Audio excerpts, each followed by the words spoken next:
मंडळी, अधिक मासात 21 मेला आला आहे गुरुपुष्यामृत योग. ह्या गुरुपुष्यामृत योगाचं महत्त्व काय? तर ह्या योगावरती ना फक्त लग्न करणं वर्ज्य आहे. म्हणजे फक्त लग्न ह्या योगावर करत नाही, पण बाकी सगळी शुभ काम तुम्ही ह्या गुरुपुष्यामृत योगावर अगदी बिनधास्त करू शकता. फक्त लग्नासाठी ह्या दिवशी कुठलाही मुहूर्त देत नाही. आणि इतकंच नाही तर या गुरुपुष्यामृत योगावरती तुम्ही लक्ष्मी प्राप्तीसाठी अर्थात तुमची आर्थिक स्थिती सुधारण्यासाठी यासाठी काही खास उपाय तुम्ही करू शकता. ते उपाय कोणते आहे आपण व्हिडिओत पुढे बघणारच आहोत. पण सगळ्यात आधी पुष्याचा अर्थ जाणून घेऊया. कारण गुरुपुष्यामृत योग म्हणजे यामध्ये जे पुष्य आहे त्याचा अर्थ आहे पोषण करणारा, शक्ती देणारा आणि ऊर्जा देणारा. मग अशा ह्या खास असणाऱ्या योगावर तुम्ही काय करावं, काय करू नये, त्याचबरोबर लक्ष्मी प्राप्तीसाठी कुठले उपाय करावे, कोणता मंत्र म्हणावा, कुठले स्तोत्र म्हणावे, अशा प्रकारची साधना करावी. सगळ्यात महत्त्वाचा प्रश्न म्हणजे या दिवशी केलेली माता लक्ष्मीचं पूजन नक्की कशा प्रकारे लाभ देतं, ह्या सगळ्याबद्दल सविस्तर माहिती जाणून घेऊया. पण त्यासाठी व्हिडिओ शेवटपर्यंत नक्की ऐका. मित्रांनो, ज्योतिषशास्त्रामध्ये 27 नक्षत्राचा उल्लेख आहे. पुष्य नक्षत्राचं स्वतःचं असं खास वैशिष्ट्य आहे. जेव्हा हे नक्षत्र गुरुवारी येतं तेव्हा त्याला गुरुपुष्यामृत योग म्हणून ओळखलं जातं. या नक्षत्रातील प्रमुख देवता म्हणजे बृहस्पती देव, जे देवांचे गुरु आहे. हा ज्योतिषशास्त्रातील सर्वात दुर्मिळ आणि सर्वोत्कृष्ट योग मानला जातो. या दिवशी नवीन वस्तू खरेदी करणं, जमीन, घर, वाहन, सोन्याचे दागिने या गोष्टी खरेदी करणं शुभ मानलं जातं. ह्या गोष्टीची खरेदी जर तुम्ही या दिवशी केली तर त्याचे शुभ परिणाम तुम्हाला मिळतात. जर तुम्हाला या दिवशी नवीन व्यवसाय सुरू करायचा असेल तर तुम्ही ह्या दिवशी करू शकता.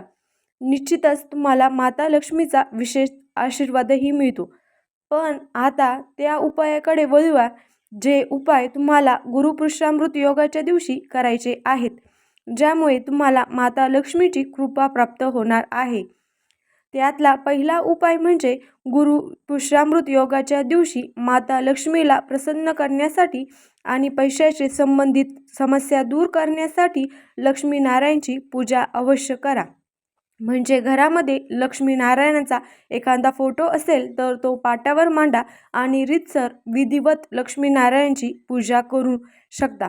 गुरुपुष्यामृत योगाच्या दिवशी अवश्य पूजा करा. त्याचबरोबर गुरुमंत्राचा सुद्धा जास्तीत जास्त जप करा. सद्गुरूची सेवा आणि पूजा नक्की करा. आता दुसरा उपाय बघूया.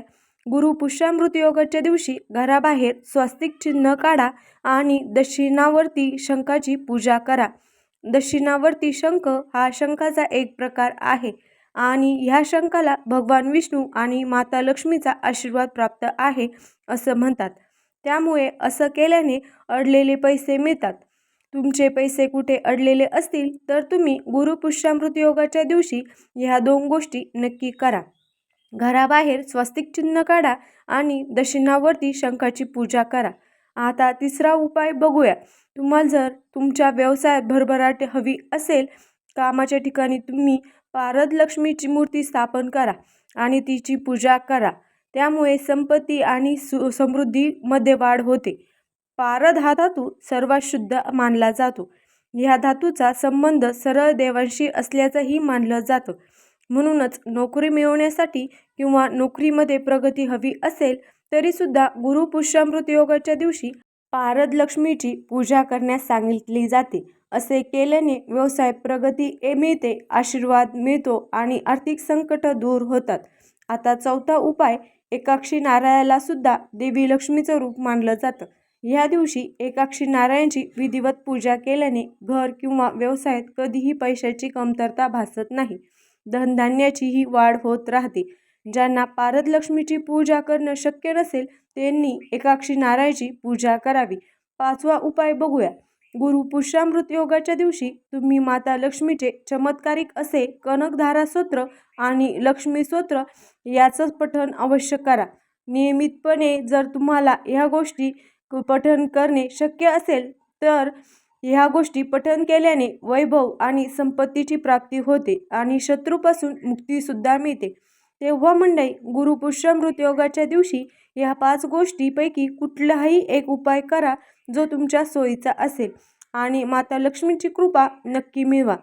अशाच प्रकारच्या माहितीपूर्ण व्हिडिओसाठी आपल्या चॅनलला सबस्क्राईब करून घ्या आणि बेल आयकॉनवर सुद्धा क्लिक करा, म्हणजे आपल्या नवनवीन व्हिडिओचं नोटिफिकेशन तुम्हाला मिळत राहील. व्हिडिओ आवडल्यास लाईक आणि शेअर करा. धन्यवाद.